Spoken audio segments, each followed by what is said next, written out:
5 लोगों ने यह नाटक किया मथुरा में, 5। तुम 45 करोड़ क्या करते? तुम कहां सोते रहे?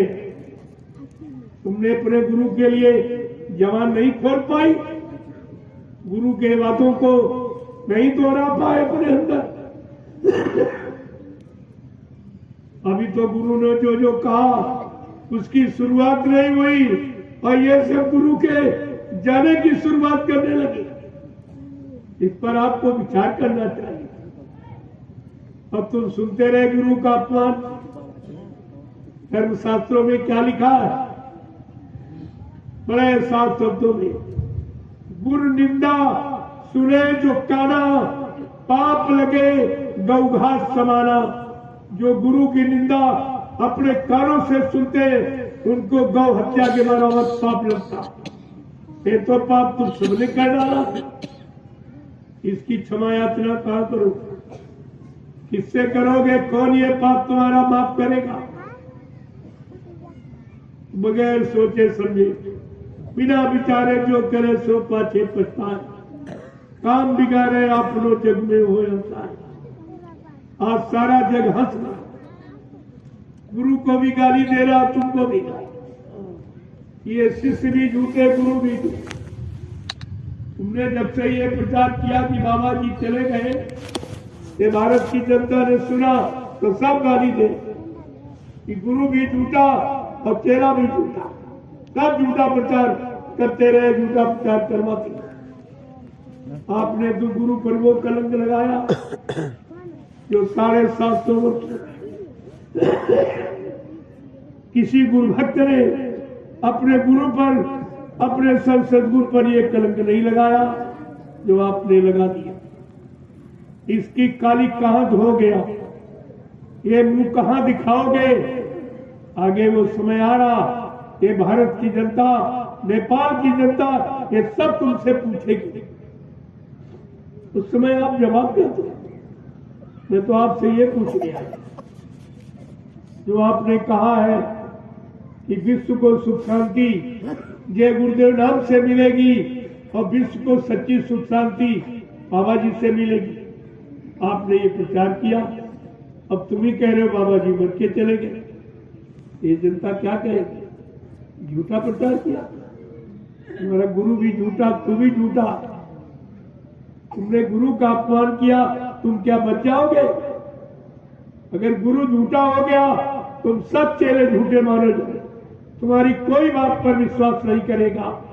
तुमने अपना भविष्य बिगाड़ा है, अंधकार में डाला और अब भी तुम्हारी समझ में नहीं आ रहा।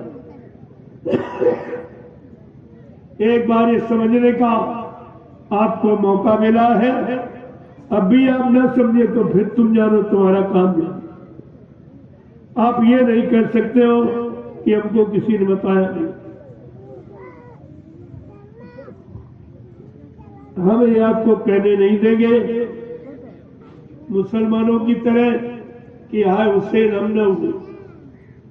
आप मौजूद हो, आप सबकी मौजूदगी में मैं इन वचनों को दोहरा रहा हूं। तो समृद्ध दाता सदगुरु दयाल ने फरमाए उन वचनों की पुनरावृत्ति की जाए। अगर अब भी नहीं जान पाए, समझ पाए, तो फिर तुम्हारे पास बचने का कोई समय नहीं। बाद में आप मत कहना मेरे गांव कोई आया नहीं, किसी ने बताया। ये हमदर्दी न किसी ने की है और न कोई कर सकेगा। फिर भी आप न जागे, न चेते, तो फिर ये तुम जानो तुम्हारा काम। हमारा जो फर्ज है मैंने वादा किया, आप सबके पास तक आकर आपको महाप्रसाद जो किसी ने आज तक दिया नहीं धरती पर, वो भी काम आपके लिए। अगर आपसे हमदर्दी नहीं, आपको अपना नहीं, अपने गुरु परिवार का नहीं माना, तो फिर ये क्यों आया? क्या हम ही को अकेले चिंता और किसी को नहीं चिंता? इतना भारी विश्व है, इतना भारी भारत नेपाल है, तुम्हारे प्रति किसी को चिंता नहीं हुई? कोई नहीं तुम्हारे पास आया इस तरह से तुम्हारे बचने बचाने का सामान लेकर, और ये आया गया और लुटाया गया। वो भी नहीं कोई बदले की भावना रखी हो कि बदले में हमको कुछ मिले, नहीं। मुफ्त लुटाया, और इतना कोई लुटा ही नहीं सकता, ये भी आपने देखा। और नित्य लुट रहा, प्रसाद नित्य लुटाया था। यही सच्ची पहचान है कि प्रसाद कोई बना नहीं सकता। जो दो लोग जय गुरुदेव झंडा लिए हैं, उनसे कहो अगर तुम्हारी बात सच्ची कि बाबा जी चले गए तो झंडा गाड़ कर एक प्रेतात्मा को उतार के दिखा दो, या एक बीमारी लोगों की कम कर दो, मैं तुम्हारी बात मान लूंगा। और नहीं तो पछता के आंसू गिरा के तुमको इस जय गुरुदेव प्रभु नाम झंडे के नीचे एक दिन आना ही पड़ेगा। इससे आप बच नहीं सकते।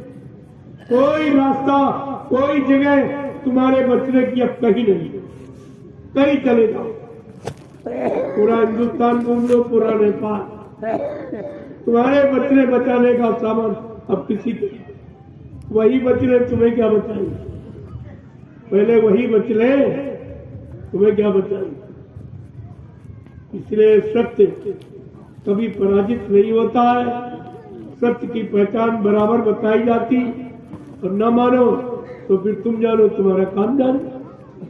ये तो आप नहीं कहोगे भाई किसी ने बताया नहीं था, और ये कराया जा रहा, बताया ही नहीं, लाभ भी दिया जा रहा। केवल बताने सुनाने तक सीमित नहीं है, आपको लाभ भी दिया जा रहा। और बार बार आपसे यही कहा जा रहा कि आओ प्यारे